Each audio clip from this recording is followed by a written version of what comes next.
but then nothing will change. And unfortunately, willing it to be true won't make it happen. You have to put in some effort, it probably took me months to realise that bit. I wasted so much time wishing for it to magically come true. But once you get that ball rolling, it's rolling. That's the hard bit. Hello and welcome to Not Your Forever Job, the show that helps you figure out where you're going in your career and how to make it happen. I am Hayley Loren, an engineer and career coach, and I'm really excited for today because I have got a real story. This is what I want to bring more into my podcast episodes, real stories from real people, and I've got a very special guest who is an operations manager at a mill, which is awesome. And she's also one of my past clients, and she's part of the alumni group, my coaching alumni group. And she is just incredible because she basically was really unhappy in her job, so unhappy.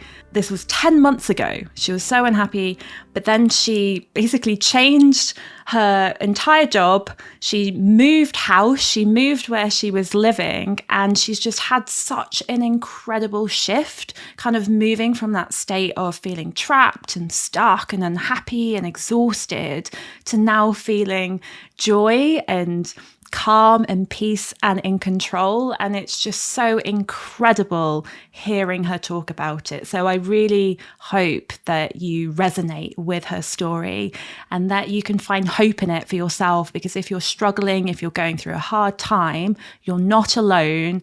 Other people have gone through this, and I want to let you know now, it will be okay. I promise you it will, and you will move through it. And Katelyn is such an incredible example of that. So let's head on into the episode in just a second. Before we do, I just want to let you know that I have got a free career clarity starter guide on my website. It's just an easy downloadable PDF that will basically help you get clear on where you are in your career now and kind of help you figure out those next steps. So if you're feeling unsure about what you want or where you're going, then I think, it will be really great for you to go through that. And you just need to head over to my website, which is www.hayleyloren.com/coaching. And also you can sign up for my career boost, which is basically a weekly email that I send on a Monday morning full of inspiration and tips. So if you need a boost, if you need some help, then sign up for that as well on my website, because I am here to help. This is what I'm here for. Cool. So let's dive into the conversation with Katelyn.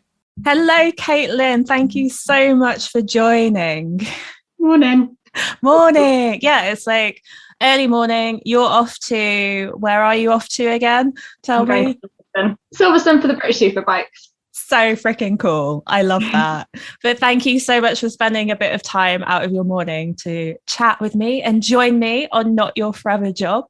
And it's great chatting, just because for everyone listening and watching, Katelyn was one of my past clients and is a coaching alumni member. So I always love being able to catch up afterwards, because obviously we spent 6 weeks or longer, didn't we? Like last year, kind of chatting and moving through change and everything. And then that creates a bond. So I always love seeing your wonderful face. So do you want to just give a really quick kind of introduction to yourself? So what are you doing now, and what were you doing a year ago or 10 months ago? Yeah, so I am now an operations manager for a feed mill. So I run a feed mill that produces animal feed. And then this time last year, I was engineering manager of a flour mill in Hertfordshire. So now I live up in Yorkshire. Yeah, was ready for a change. I'd worked there nearly 3 years, but kind of made the decision that I wanted to come back to Yorkshire and wanted to come back home. But yeah, making that decision and then getting there, they're two completely different things. Yeah, because that's quite a lot of change. I mean, that's a huge shift in just 10 months, right? You basically decided that you wanted to leave and then got a job and then moved. But no, on paper, and when you say that, it sounds really, really simple. But it's probably not. So how long before you left your job did you feel unhappy or like you wanted to leave? So I think I probably started feeling really unhappy, probably summer 2019. So 2 years ago. Yeah. And that had probably been brewing for a few months. But yeah, I probably reached kind of I'm done sort of this time 2 years ago. So October 2019, back when we were allowed out on a plane to far-flung places, I went to Peru for a couple of weeks and came back really refreshed. And I think I'd go and do things and kind of convince myself, no, it's fine, I can do this, had a break, all is good. And then it didn't fix anything. I'd had a nice holiday. And then it was probably February time when I went to Mexico just before COVID really kicked off, and came back, and 2 days later was still absolutely hating what I was doing.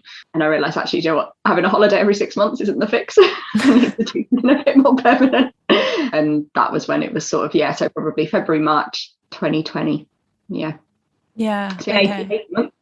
So you felt, there's that usual thing, isn't there? When you feel like, oh, I'm unhappy, maybe I just need a holiday. You go on holiday, you feel better, then you come back and then you feel good for a little bit. And then it doesn't take you long before suddenly you're flung back into I hate this. How did you know, or what point did you recognize that you were genuinely unhappy and you just needed to get out of there, compared to, because you get those moments of doubt, don't you, in your mind, when you're like, oh, maybe I was just making it into a big deal. Maybe it's not that bad. All of those sorts of thoughts. When did that shift for you? I think how? It was the bit that really probably kicked it off, which is why I probably say August 2019, was I've always prided myself that I'm quite resilient. I've done a lot of change and, just crack on with stuff. But I'd had a chat with my HR manager, who I got on really well with on a personal level as well. And she just said, she made the comment that I'd got no resilience. Like, I need to be more resilient. And I was so annoyed. I was like, I am resilient. Like, why can't you tell? But she was right. She saw it before I did. Of actually, that resilience had gone. And I think the holidays would like recharge the batteries, but not, it's like when you unplug your phone at 70%.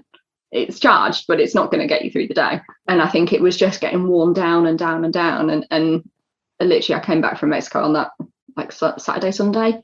And on the Tuesday, I was in a call, or no, it was pre-COVID. I'd have probably been in a face-to-face meeting and was chatting, and something just set me off.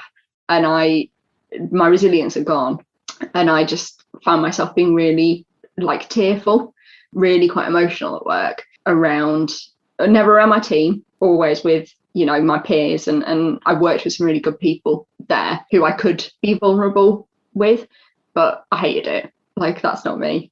That's not what I wanted to be. And I think that was probably it was like, you can't sustain that. Something's got to change. And if the workplace isn't changing, then I needed to make a change myself. Yeah. So can you remember how that felt when you were in it? Like, if you think about when you were going into work, how did you feel in the morning when you went in, and how did you feel, I don't know, by the end of the day? I've always been quite good on a night of switching off. So I could watch TV, I'd sleep really well, like none of those, the telltale signs that you read about, that wasn't me. But I'd drive in on a morning, and I used to live kind of half an hour away. So I'd listen to Greg James, I'd have a lovely time. But I'd sort of get there and then it was like, okay, what's today going to bring? How are we going to deal with that? What disaster? Because it was sort of bouncing from one disaster to another. And then it was generally on an evening getting out.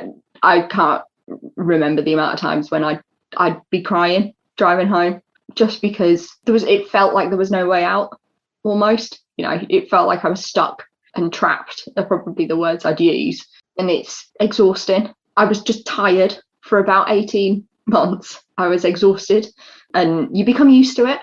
That's the norm, and you think it's normal, but it's not, and it's not okay. So it's not a fun place to be. No. So that, I guess, it's draining. Everything that you've said, it sounds like you just weren't yourself anymore and you were drained. So how did you have enough energy after all of that and going through that every single day to then kind of pick yourself up and start applying for jobs and start thinking about shifting? Probably around kind of March time, I started talking to someone and just trying to work out actually, because I'd applied for a job in the January back up in York. I'd had an interview, it gone really well. They had someone that was a better fit, totally fine. Actually, the job was in some way similar to what I was doing, but it was in the north. So it was like one box ticked, like, yeah, fine, I'll figure out the rest. But I had to work out what I wanted and what I wanted to do and what my priorities were and what were my non-negotiables as well. Yeah. I ended up moving with the company that I've worked with. You know, I've worked there 7 years now, as of this week, in fact. Yeah, 7 years, but a different site. And I didn't think I could stay with them because they don't really have a lot of northern sites. But I did a spreadsheet and mapped out. I was like, I want to live here. I'm prepared to drive 30 minutes. What's in that circle? And it was almost finding the small chunks of time to do things like that. And, you know, brainstorming. We worked through it last summer. Yeah. As well, around, you know, what are you good at? What is important to you? What do you hate? Yeah. All of that sort of stuff. And actually sometimes just writing it down is like, no, I really don't want to do that. And that helps narrow it down. I think, you know, and I don't recommend this for everybody, but COVID helped. I don't want to do it again. But not catching COVID, you mean the lockdown? Yeah, not catching COVID. But I think for me, a bit like the holidays, I'd go and visit friends and family and, you know, it was important for me to stay in touch with people, and I would put the effort in to do that, which then meant I was probably away 2 or 3 weekends a month. And then you don't realise that you then don't have the time to do it. So actually lockdown meant by sort of May, June time, actually I was ready to do things again because I hadn't been able to, but just stopping, concentrating on me, I think, and not worrying about. A big thing for me when I moved back was it's a failure because I'm moving home, and actually it's not. I'm moving back because I want to, not because somebody else wants me to, or, you know, I need to. But getting even to that realization took time. When you make the decision that you need something to change, it's like, okay, it's changed. Can it be changed now? But actually that's just the start, which is really frustrating. Getting to that. Well, you've gone through the hard bit because you've gone through the pain, you've gone through the realization, you've gone through the acceptance that you need to get out, yet you're still there looking around being like, shit, I'm still here. Now I need to be patient and make it happen. When you were having that, in that period where you were thinking about leaving, did you feel any sort of like guilt, or do you feel, because you worked at the company and at that mill for quite a while and during a lockdown as well, so you were obviously a key worker, did you feel guilt at all and loyalty towards the company and feel bad for wanting to leave? So I'd reached a place where, so when I'd done my map and my circles, there was one site that fit that bill, and at that site there was one role at that site that fit what I wanted to do. The chances of getting that were really, really slim. And I'd had a chat with the HR director for the business who tried to sell it to me really positively, and actually at the place I was in, like the March, I couldn't think of anything worse. And so that my one shot, from what I knew about the business, I was like, oh god, it just sounds like where I am now, but like different. And no, not interested. No. So I'd reached a place of actually I need to leave, because actually there's nothing the business can offer me anymore that fits what I want. I'd had conversations in the past about, you know, jobs came up and it was in the Midlands or in, you know, there was one in Andover, and it was like, I don't know anybody in Andover. Like, that's miles away from anyone ever. Like, no, I'm not ever going to accept that job. It could be the best job in the universe, but it became apparent that location was actually really important. And so I and I think that was where it was the start of June and sort of May, June, and I sort of reached peace with the fact that I was leaving. I'd assumed I was leaving the whole would have to leave the whole company, but I sort of took the stand of, I will be leaving, but I want to leave it in a good place. I want to do right by my people. And kind of felt like I had the headspace, because I'd made that decision. I could spend less time thinking about myself and go back to thinking about them. So I had no guilt there at all. I got a previous HR manager where I worked when I was deciding to join there. I remember she looked me in the eye and she said, "You've got to do the right thing for you." And I was like, oh, controversial. Like, well, what about you? And what about the business? And she's right. And that's I mean, that advice would have been 4 years ago probably. But it really resonated because, you're the one living the life. It's got to be right for you. Exactly, yeah. And of that, you kind of released, there wasn't guilt there, because you're right that when a company can't offer you anything else, that's not your fault. If they can't offer you anything, they can't. It's just a fact. Nobody can control that. It's not their fault either that they can't offer it. And then why stick around in hell or something that you're unhappy with when it's just not working? And it's a complicated feeling, but it's almost like that HR lady gave you permission 4 years before to think of yourself. And I think as well, it then benefits your team. Mm. If you're not happy, that's not helpful for them. And if you're looking for a way out, or you're not concentrating on them, and that was sort of how it got flipped in my head, was actually the right thing for them is for me to leave, because they need somebody else with a bit of a fresh perspective and a fresh energy and stuff, which is all stuff I can't bring to this job anymore. Yeah, it benefits both parties. And I guess for people who haven't been given that permission, I would keep calling it permission, but it is in a way to think about, to be selfish and to think about yourself. It's more about, well, you've got to give your own permission to put yourself first. And that can be really difficult. Did you also have difficulties with bosses or anything like that, like a toxic culture or anything? I mean, we don't want to, we're not naming names or anything like that, so don't worry. But just that. I really struggled with my boss. So when I joined, I had a boss who was great. And then if you have a great boss, people tend to spot them, or they get bored themselves and want new opportunities.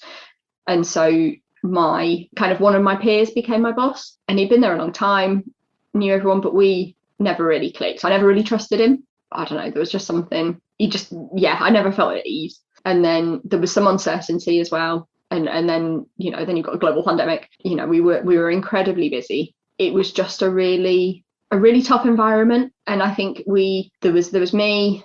So there was me and 3 others on site who were all women in and around the age of 30, who, we chat Love Island in the middle of this like food manufacturing business.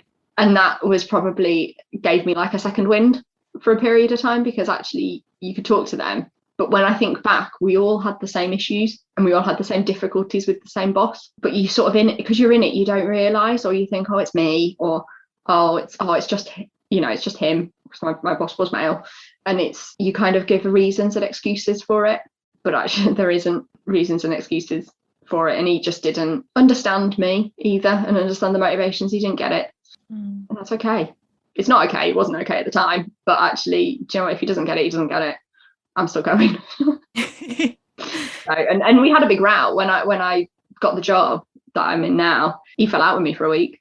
He had a proper stroke at me, because again we just couldn't communicate with each other and didn't get it. I was on a course that week, and he didn't want me on the course because he knew I was probably leaving, but there's no one else to do it. And again, one of those, I want to leave the place in a good position. So actually I've got 3 months notice. If I get the job, actually I can still do a lot in 3 months. That's quite a long time. And what I hadn't realised was, because it was a sort of internal move, he'd been told I'd been offered the job on the Monday morning, but my contract didn't come through, I think, until the following week. So I hadn't accepted the job. Awkward. I didn't know what the terms were, didn't know what I was being paid or anything. And he snapped on the Friday and was like, we need to talk. I've heard you've got a job. I was like, well, I haven't. You've not told me that. And he basically, at one point, he was like, well, you'll accept anything. You'll accept a role to sweep the broom, as long as sweep a broom around the yard, as long as it's in Yorkshire. And I was like, you've really missed the point here. You've really missed the point. And at that point, it was like, yeah, no, it's the right decision. My goodness. So how did you kind of manage that situation? Because I think sometimes the worst nightmare in somebody's mind when they're leaving, either you daydream about being like, fuck off, I'm leaving, and just quitting, right? That dream scenario. Yeah. But then another thing that I think can be scary is how, your peers will react when they know that you're leaving, and any sort of like discomfort or negativity that comes with it. So how did you manage that, and how did it kind of make you feel? I think people probably saw it coming for a while. It was probably more, oh, you're actually going. Like, this is happening. So all my predecessors had done the job for like 18 months. So I'd been by far and away the longest serving person in this role for about 15 years. So yeah, they were sort of half expecting me to say it, but I think it still was a bit of a shock when it happens. But I think people were pleased for me. I got on well with pretty much everybody on site, really. So yeah, so I think, they were pleased for me, and equally I did my best for them before I left. So if there was anything I could do, put them on some training, or, approve a sneaky holiday, or, do stuff that didn't affect me. I wasn't screwing over the business. I was just, doing them a bit of a favour. But yeah, if there was stuff I could do, and again, I think I tried to make sure stuff was organised before I left as best as I could. And I did that up until the last week. And one of the guys came up and he wanted to buy something for like 500 quid. He was like, "Can I buy it?" And I was like, "I don't care. Do you want?" And I had this like moment of, "What? I'm leaving. Just carry on." But right up, for 11 of those 12 weeks, yeah, it was still my job, and the site was still continuing. So, and it wouldn't be in my nature to just stop. No, and that attitude is amazing, because a lot of people, you can end up going from that feeling of, oh, I'm leaving, so I don't really care. Yeah. And completely giving up almost. But you didn't do that. And that's very honourable, really. And I also had got to the point before the job that I've got came up, it was like, what can I get from this business that will benefit me? What can I do for me? It would help where I was working, but it was more about looking ahead. And again, the more I hear myself, I'm like, who's this selfish person? But I think you have to be a bit selfish, and that doesn't make you a bad person at all. You've got to look out for yourself, but in a way that's still, not trampling on other people, but looking after yourself and not being trampled on, I guess. Yeah, exactly. It's strange, isn't it, in society, that looking after yourself and taking yourself out of a situation that is essentially harmful to you is seen as selfish, or you think of it as selfish, but it's not. Because it's actually selfless, because you're doing better for yourself. If you make a shift, you're going to be happier, which means the people around you will be happier. It means the company can then put somebody in the role as well. Like you said earlier, I think it's a really good point, that it doesn't just benefit, if you're not happy, it benefits the company that you leave too, because then they can find somebody that will, have new energy and a new lease of life as well. So I think sometimes you can get caught up in this idea that, oh, it's so bad if you leave, but it's a good thing. It is. And it is, I can't say I encourage everyone to leave and move house at the same time. I definitely underestimated that as a thing to do, but you've got to listen to yourself and do what you need to do, and it might be hard, and unfortunately it's not easy. You can't just like tick a box and like magically it all sorts itself. That'd be lovely, but magic wand, Harry Potter would be great. Once you've decided, bing, done. But it might take a month, it might take a year, but you'll get there. So what does there feel like? Because you're there now, right? You're in a new place, new job. You've been where you are in this new job now for quite like enough to settle in. How are you feeling compared to where you were before? And it sounds really cheesy, but I'm just happy. It's my overwhelming emotion. It's just happy and like calm and peace compared to exhaustion. So like you say, I've moved house. I've got 2 cats. I've, got a job. I've been there 10 months now, and it's a job that I enjoy. It's a job that suits my skill set, not my qualifications, not what's on paper, not what other people think I should do, but it suits me. Yeah, I'm just calm and happy. Sounds quite boring, but it's not. It's good. What? No, isn't this what we want? Isn't this what life is? Going from that, how would you describe how you felt before? What sort of adjectives would you use? Tired and exhausted, constantly just on edge and anxious, I think, and I got really good at breathing exercises. I've not had to employ the need for breathing exercises in quite a while, and so it just, where I've moved to, I came for a look around. So because of COVID, I did all of my interviews virtually. I didn't get to look around the factory until I'd accepted the job. And I got a week. I was home for a week, and you had to have like a week between sites. to visit where I've moved to. So I got to come round at the end of my holiday this time last year. And my new boss, she was like, when you've looked around, give me a call, let me know what you think. And I sat in Sainsbury's car park and I was like, what the hell have I done? I've just moved from one like old mill to another old mill. Like, what have I done? But actually, where I left, I was, I had a boss that I didn't get on with. I felt out of control, tired, all of that. Whereas now it's similar problems, and there's days when we're still out of control, but it's within my control to get that back. And it is much more, I think in control. Yeah, it's within my power now. Whereas before it just felt beyond anything I could do.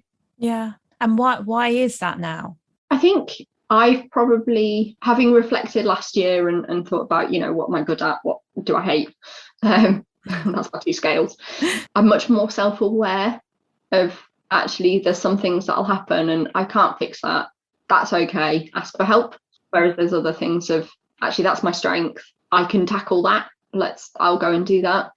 Which I think is probably the difference. And having a boss or being in a role that is more self-sufficient and less like you're constantly being watched. My boss, over the last 12 months, I've seen my boss 3-4 times because of COVID and because of the national sort of business. But actually, I've always felt like I could talk to her. Whereas my last place, if I had a problem and I went and talked to my boss, it would just be met with a barrage of pain. So wow, it shows the power of the people that you work with, the boss. And so you can be doing the same job, but it's about the culture of the environment that you work in that can just change everything. And it's exactly the same environment, but the other thing, and I'm the same person, but it's the other bits that have changed. Yeah, which is amazing. I mean, that to move, to do all of that is just remarkable to shift into that to that extent. And you took so many leaps of faith, to move house as well. You completely moved. It's brave. You were brave, and it takes a lot of courage, I think, to make a shift like that. So if you could time travel right now and go back to yourself when you were in your previous job, what would you say? I can imagine you working in the mill and then you just appear and you'll be like, oh God. To be fair, previous me would probably be like, sure, time travel. Yeah, okay. Yeah, of course that's true. What more could Love happen? That. I think probably there was a point, it would have been really nice to know it will be okay. Because I think you sit there and you kind of tell yourself it'll be okay, because it must be okay. You don't really believe it. And you can't, certain times you can't see a way out, which is really the moments I probably felt the most lost and alone was when I thought, I'm stuck here forever. There is no way out. So if I could have talked to future me and seen her and kind of gone, oh, okay, I will get out of this. That's good to know. Keep going. I think that would have been nice. Yeah. Yeah. It's interesting that you say that, because it's basically the unknown, isn't it? The unknown, not knowing if it will be okay, but deep down it will. We always know deep down it will be. We don't believe it. No, for some reason. And you want it to be. I think there's also that element of you want to know it's not going to be in like 20 years time. Like you'll be able to do it sooner than that. Yeah. Not necessarily tomorrow, but you'll get there. Yeah, it would be nice to know. So actually, let's do this for, if you're watching or if you're listening to this is Katelyn now and Hayley now, who are potentially in the past, if you're listening to this in our future. How weird. Oh, I love stuff like this. It's like a movie. Yeah. But we are two people who took gambles, who shifted, who made changes, who, knew that we were unhappy, made a change. And it's okay. In fact, it's better than okay, because Katelyn, you've said yourself that you feel happy and content, and peace. Oh my goodness, that word, peace and light and, even joy. And it is possible to get to that point. And that's what's so magical about it. It's just, you've got to trust yourself. That's all it is. Making that leap, I guess. To just finish up, what advice? So you're standing there in the mill, you're looking at pasture in the eye, you've told her it's okay. And then she asks you, but what should I do? Like, how do I get out of this? Just tell me what to do. What would you say? In that moment, it feels very overwhelming and very big. And like, there's lots to do. And, there's that phrase, eat an elephant one bite at a time. And not that I recommend eating an elephant, but it's breaking it down. And it's breaking it down into manageable chunks in manageable periods of time. So even if it's just, 10 minutes a day or, 10 minutes a week, just setting aside some time, while you're watching Coronation Street, drinking a hot chocolate, writing down, picking a topic and doing like a spider diagram, like at school, and whatever, stick something in the middle. So, what do I want to do? Where do I want to live? What do I want to be able to do outside of work? Or, what am I interested in? Which bits of my job are the worst days ever? But which bits, as bad as the job will be, there will be good bits. And it might be actually you like your colleagues, and so actually it's you want something that has good people or the culture, and you'll soon, I think, when you start asking those small questions, you'll then be able to build up a picture of what you want. And so when you go out into the market, and I talk to recruiters as well, and they were quite able to, recruiters can be quite pushy. And actually, there was one who was like, oh, but I've got a really good job and it's shift work, but it's a really good job. And it was like, no, because I want my weekends. My answer is no. Even if you phone me 3 times, the answer is no, because I want to work weekends. And being really clear on what you want and what you don't want will really help in that next step. So the clarity, doing small bits every day so it can feel big and impossible, which is true. And reminding yourself, even when you don't feel like doing something, when you're cozy and comfortable, with your hot chocolate. I like that you said, for you, it was watching Buffy the Vampire Slayer, wasn't it? It was. I was watching far too much last year. There's always a show, but like a split moment of just putting down your thoughts, taking some action every day, no matter how small it is, will slowly get you moving forward and will get you out of that. That's all you can do. You can also, obviously do coaching with me. Clearly, but that was the obvious answer. That's the obvious answer. No, I wasn't going after that. I needed something more like, meaty. Because clearly people can. I mean, getting help is important, whether it's with me or whether it's with anybody, whether it's speaking to your family and friends, having that support. And we're talking here about, future you. Essentially, future you is giving past you support. And we were talking to somebody recently and about having like somebody to hold you to account, and having somebody who you can check in, whether it's a coach like yourself or a family member or a friend or a colleague who's in a similar place, somebody who can, did you do that brainstorm? Have you thought about this question? And just because it can be easy to put it off because it's hard, or because you're busy, or because you're tired, but then nothing will change. And unfortunately, willing it to be true won't make it happen. You have to put in some effort, it probably took me months to realize that bit. I wasted so much time wishing for it to magically come true. But once you get that ball rolling, it's rolling. That's the hard bit. Exactly. And knowing that when it is rolling, even if it's rolling for quite a while and you're like, why am I still rolling this freaking ball?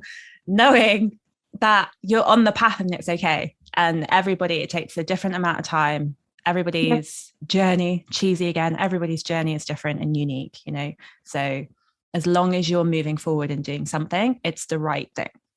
Yeah, definitely. Oh, Katelyn, thank you so much. I've loved this chat so much. It's you're just full of amazing wisdom and advice, and honestly it just brings me so much joy that you, like, sitting here, hearing you, seeing you, feeling the energy from you of the content and happiness. Like, that's all I ever like, that's my purpose. That's why I'm here. That's why I show up. So it's just, I've got the tingles. I can feel the tingles. But yes, thank you. So enjoy volunteering this weekend. I really need to go back now. Yeah. I really appreciate your time, and yeah, I will no doubt speak to you soon. Anyway, I will at the next coaching alumni call. But yeah, it's been wonderful. All right, bye. All right, okay, bye. What a conversation. Oh my goodness, I loved that so much. And thank you again so much, Katelyn, for your time. I hope that you kind of resonated with some of what Katelyn has said. It's just incredible going from that state of unhappiness and feeling tired and exhausted to feeling that kind of peace and happiness. And, you know, everybody deserves to feel that. You deserve to feel that. And that's why it just takes small action. That is it. A small piece of action every single day goes so far. And if you want to learn more about coaching with me, then just head on over to my website, which is www.haleyloren.com/coaching. I'm currently not taking on any more one-to-one clients, but I do have an incredible group coaching program called Fearless Careers, which will be starting again at the beginning of 2022. Oh my goodness. I know we're in September, right? So we're not that far away from that. It's only a few months, but I'm pulling it together at the moment. It's a 6-week coaching program with other people. You get to work with me. There's weekly modules that you work through to help you get clear. There's videos, there's lots of interaction, and it's amazing. So if you want to get to a place, if you want to go through what Katelyn's gone through, because Katelyn was a Fearless Careers member, if you want to go from that place of feeling unhappy and trapped to feeling more positive and free and making that shift, then Fearless Careers could be you. It could be for you. So definitely go and check out everything that there is on my website. Thank you so much again for joining, and I will see you or speak to you next week.